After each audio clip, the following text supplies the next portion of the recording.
प्रिय पाठकों और विद्यार्थियों, हम कथाकार कमलेश्वर के बारे में जानते हुए हम तीसरे पायदान पर हैं। कमलेश्वर कहने का आशय एक लेखक, एक बड़ा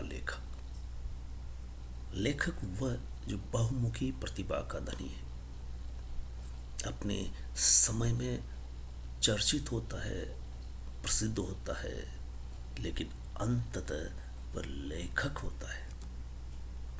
ये कह सकते हैं कि लेखक के कई आयाम अगर किसी में दिखाई देते हैं तो वह है कमलेश्वर।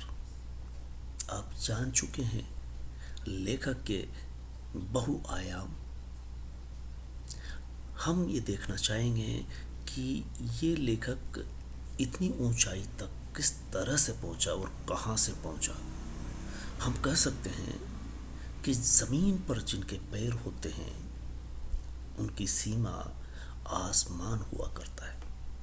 आपका जन्म ग्रामीण पृष्ठभूमि से और वहां से उठ करके ये शहर महानगर तक पहुंचते हैं।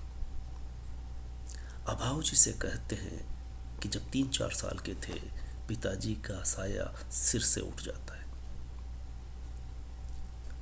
वहां से ये शुरुआत करते हैं, अध्ययन करते हैं, लेकिन सरकारी नौकरी नहीं करते, बल्कि सब कुछ लेखन के लिए होल्ड कर देते हैं।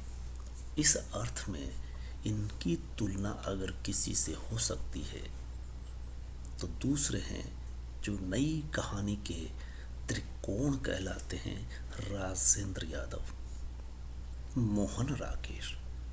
ये तीनों में दोस्ती थी, लेकिन कहानी को लेकर के इनमें एक तरह से एक दूसरे से प्रतिस्पर्धा भी थी।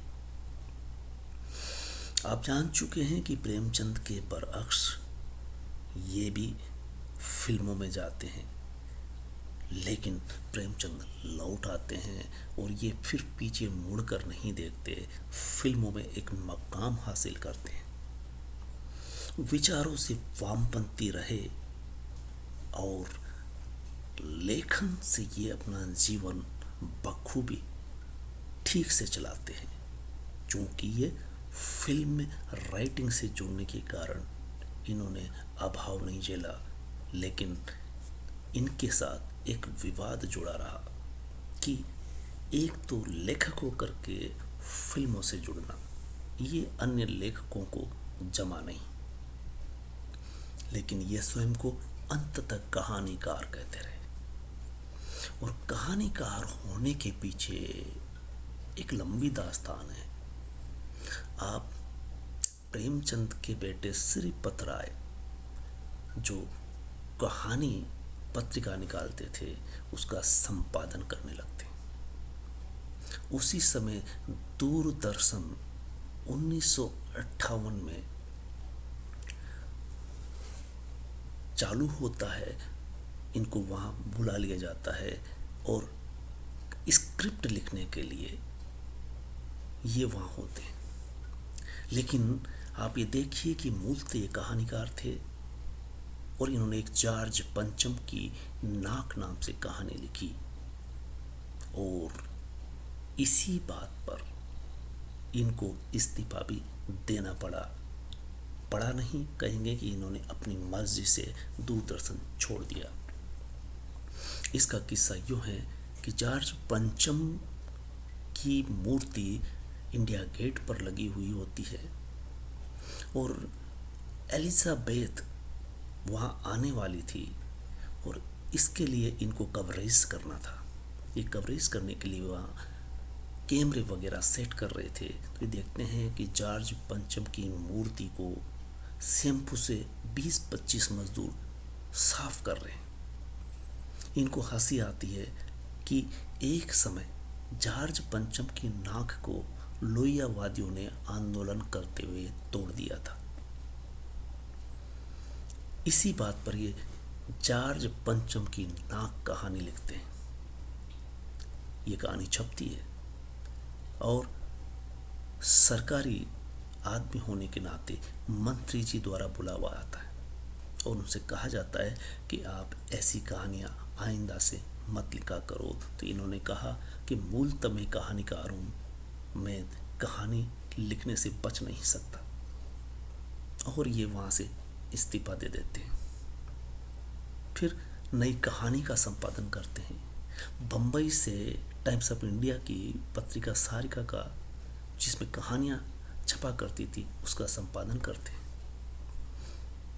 अरुणा आसफ अली गंगा पत्रिका निकालती थी, लेकिन वो भी चाहती थी कि कमलेश्वर आए और इसका संपादन करे। आप ये सब करते हुए फिल्मों के लिए कहानियाँ लिखते हैं। तो ये इन्होंने बताया कि फिल्म लेखन की तकनीकी में विशेषज्ञता मुझे प्राप्त थी और इसलिए मैं कहानी माध्यम को फिल्मों तक ले जाता हूँ। और इतना कुछ करने के पीछे जो उनका ये सब था कि कहानी लिख रहे हैं, दूरदर्शन में काम कर रहे हैं, फिल्मों में लिख रहे हैं, पत्रिकाओं का संपादन कर रहे हैं। इस पर उन्होंने कहा कि क्रिएटिव स्टेमिना मेरे में बहुत अधिक रहा है, ये अन्य में नहीं है, तो मैं क्या कर सकता हूँ। वे गंभीर साहित्य लेखक थे, पत्रकारिता की, टेलीविज़न में काम किया, फिल्म लेखन, ये सभी माध्यम उनके लिए एक डिसिप्लिन है। They cross fertilise each other, यानी एक दूसरे में भी एक ही चीज़ काम करती है कि कथाकार का काम है जो आम आदमी तक पहुँचे, जनसाधारण तक पहुँचे। उन्होंने कहा कि नई कहानी आंदोलन में हम जनसाधारण तक पहुंचना चाहते हैं, लेकिन कैसे पहुंचे। अधिकांश आदमी अनपढ़ है और अनपढ़ आदमी कहानियां नहीं पढ़ सकता, और बाय द वे पढ़ता भी है तो किताबें 5000 से ज़्यादा प्रकाशित नहीं होती। अगर दूसरा संस्करण भी निकलता है तो 10,000 हो जाएगी, तो 10,000 तक पहुंचना हुआ। उन्होंने कहा कि कथाकार को अधिक से अधिक जुड़ने के लिए एक ही संचार माध्यम से जुड़ करके नहीं रहना चाहिए, और ये काम फिल्म करती है जो हजारों लाखों तक पहुंचती है। तो ये जनसाधारण को लाखों तक पहुंचाने के लिए फिल्म में काम करते हैं, और इनके फिल्म में जाने से ये हुआ कि न्यू वेव और कमर्शियल फिल्म लेखन चल रहा था। ये न्यू वेव वाला फिल्म लेखन करते हैं। फिल्म लेखन के अलावा इनकी आवाज़ का जादू भी चला।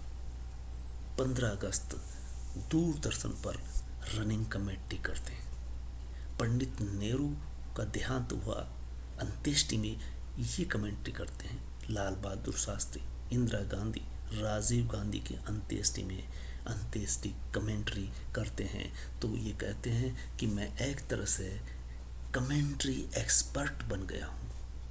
ये कहना अनुचित होगा, पर नहीं, अनुचित भी नहीं है, क्योंकि किसी को तो बोलना ही था।